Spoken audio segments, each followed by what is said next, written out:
It's not every day that I get to hear my full name. Typically, people say Mr. Bible or James, but they don't say James Earl Deshaun Diaz Bible Jr. There are moments in time that are devastating to us all, that make us feel like we don't know where we're going to go, how we're going to move forward. We think the world has changed to such a degree that everything that we care about has been irretrievably damaged, that other populations perhaps do not see the value of our humanity. One of those moments in time was November 2024. At that moment, the day after this election, people were trying to figure out how to move forward. What was the value of their existence? What was the value of their gender? Whether or not they were authentically seen as full humans. Many of us had to peel ourselves off of the floor and focus on our next moment.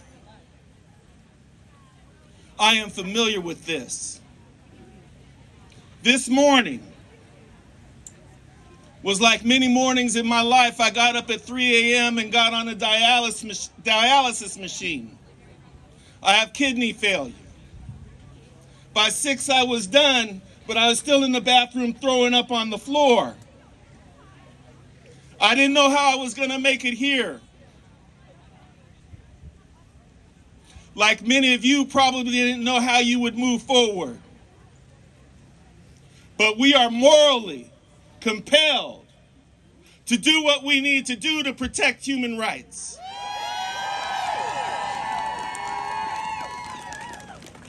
We find our way off of that floor.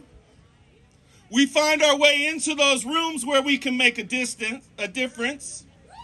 We build our own tables, not asking to be at their tables. We take stances even when they're difficult. We take stances even when we're called snowflakes. We take stances even when they say, "Oh, you must be woke."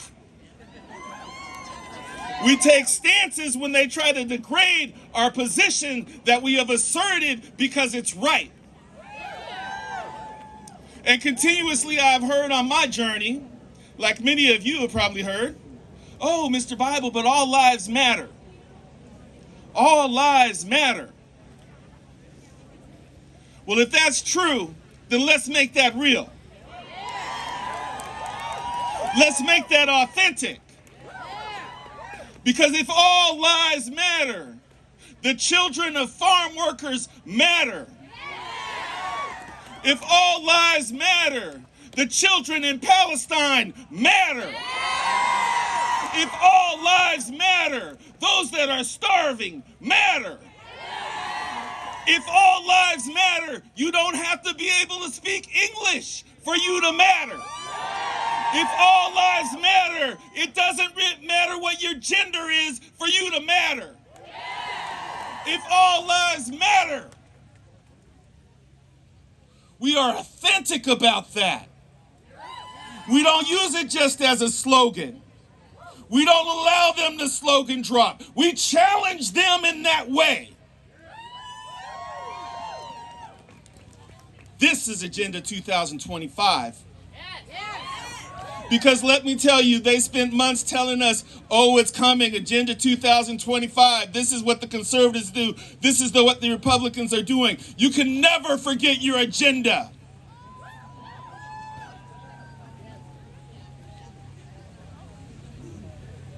November 2024.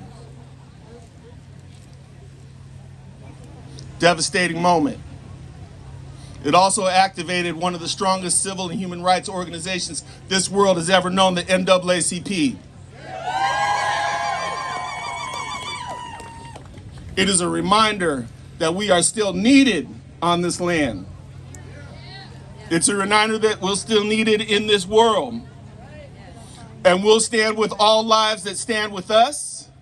And we will authentically make them understand that all lives matter. Every single one of us including the most disenfranchised, the most left out, and the most behind.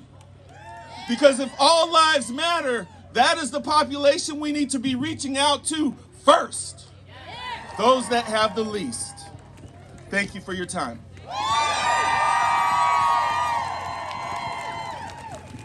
Thank you, civil rights attorney and past president of the NAACP, Mr. James Earl Deshawn Diaz Bible Jr. I had to say it a second time. You know, as a Filipino-American immigrant and Catholic, allegedly, I pay attention to all the names. You're very welcome, James. Oh my goodness. Are you all having a great time, Seattle? Our next speaker is an American politician serving as the U.S. representative from the Washington 7th Congressional District since 2017. They represented the 37th legislative district in Washington State in 2015 to 2017. She is the first Indian American woman to serve in the United States House of Representatives. The district's first female member of Congress. She is also the first Asian American to represent Washington at the federal level. And if I may add, a proud mother to a trans child. Seattle, please welcome warmly and wholeheartedly with open arms at the People's March Seattle 2025, our fearless leader, our mother, Pramila Jayapal.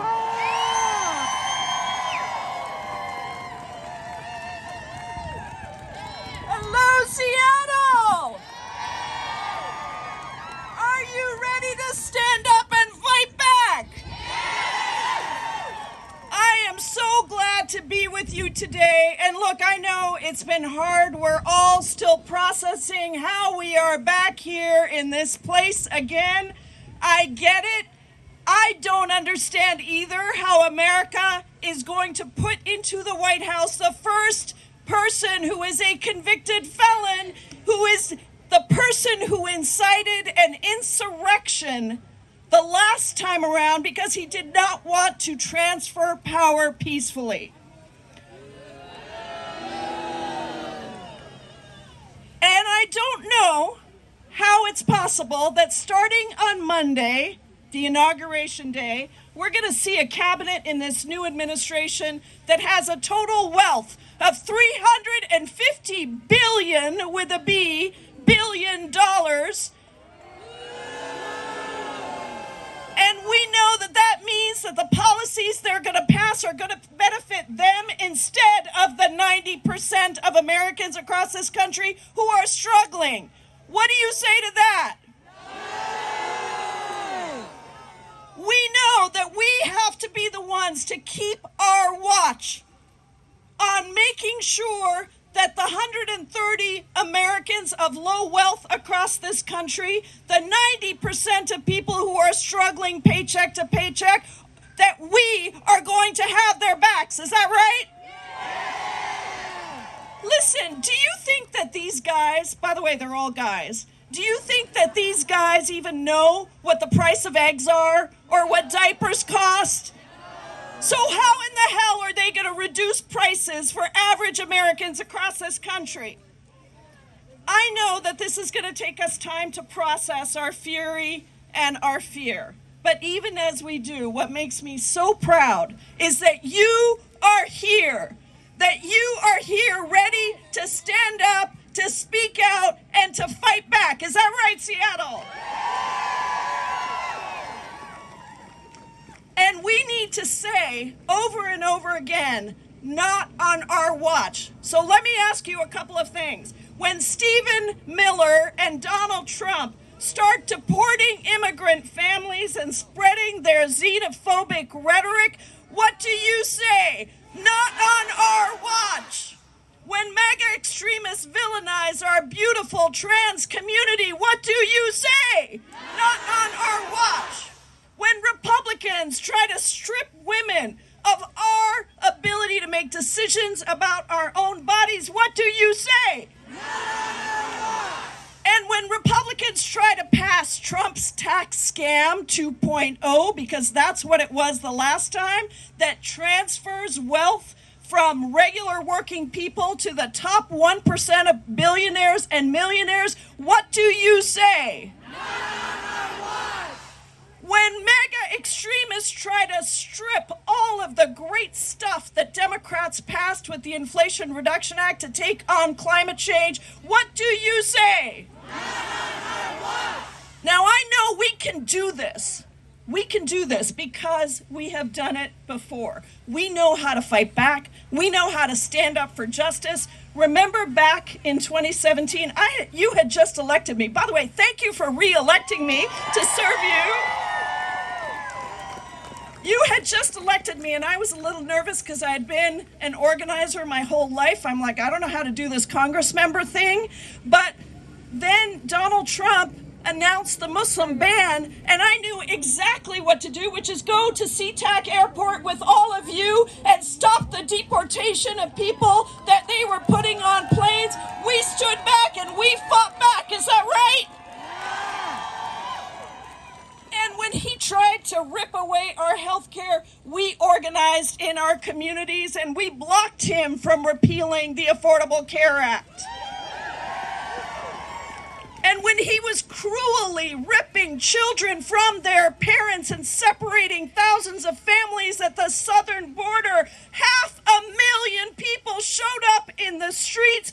We fought back and we forced him to rescind that executive order of zero humanity family separation. So that's what we got to do all over again. Because let me tell you this. The MAGA Republican Party is ready to implement their Project 2025 agenda, their white nationalist, racist, xenophobic, and oligarchic agenda. Just last week,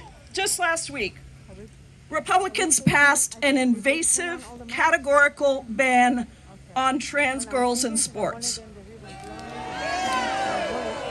The week before, the first bill they brought to the floor stripped away protections for immigrant victims of domestic violence.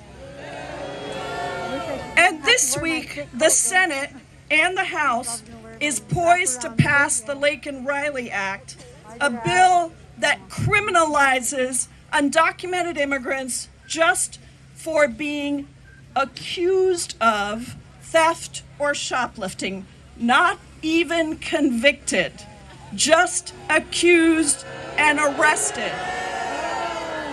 So if they're stripping away due process for undocumented immigrants, who do you think is going to be next? Every group of people across this country should be able to stand up and say due process is a fundamental right for everyone, regardless of race, color, citizenship status, or any other factor. I voted against all those bills, and I'm going to continue to vote against those bills and to drive a movement that demands that our Democratic members of Congress continue to stand up and fight back against all of this. So listen, here we are. We're 2 days before the Reverend Dr. Martin Luther King's birthday, and we are recommitting to our resistance. That's what you're doing today as we march.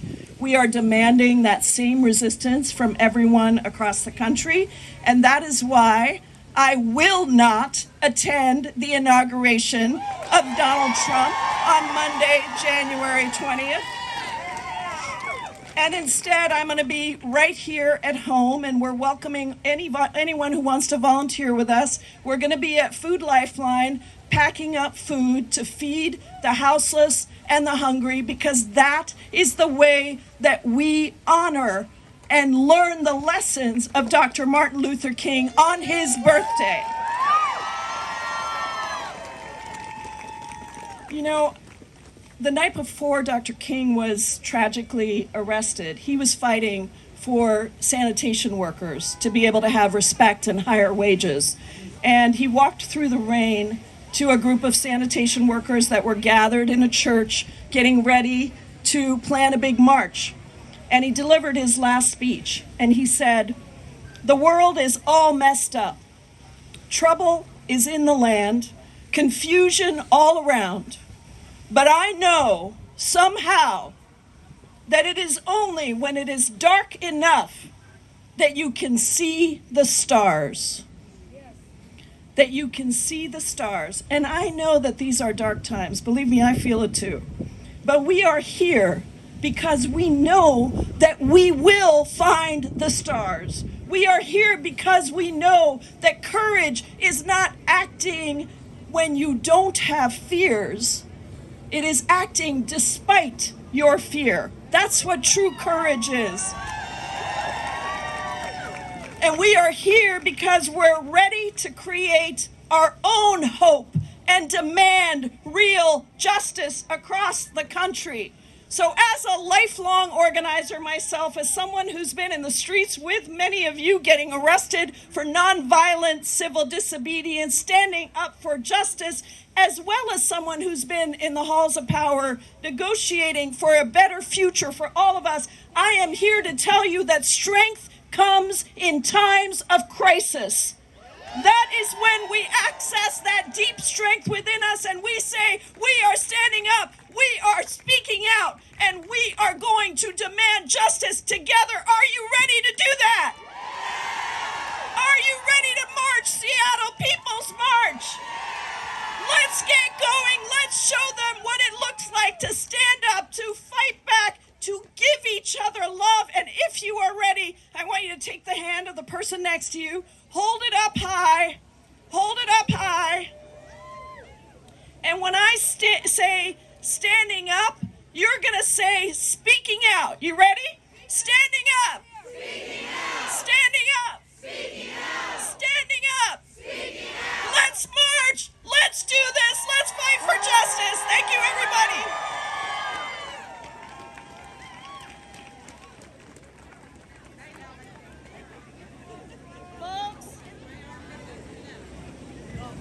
Folks, Representative Jayapal! This is not about me, this is not about that person over there or that person over there. It is all about us. And if you could join me in a very short chant. 3 times I ask. So think and say, oh, you don't have to think about your name, but say your name the first time. The second chant, I would like for you to say the name of someone that you are marching for that is no longer with us.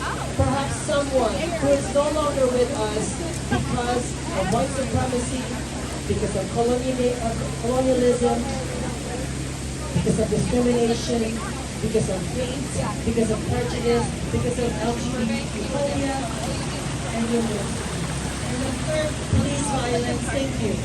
And the third time, I would like for you to say the name of someone that you are hoping to join us in the future. Perhaps you're burying a child right now as a parent, or perhaps you will adopt someone with the hope for a better world.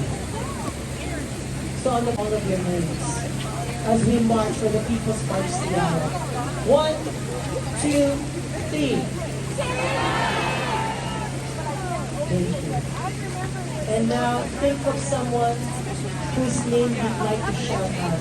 Say their name on the count of 3. 1, 2, 3.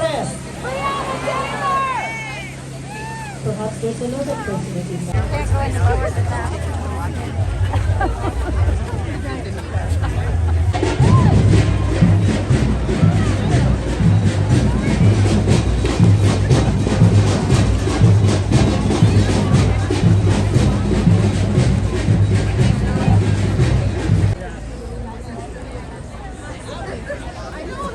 I can't take this hat off.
You leaving?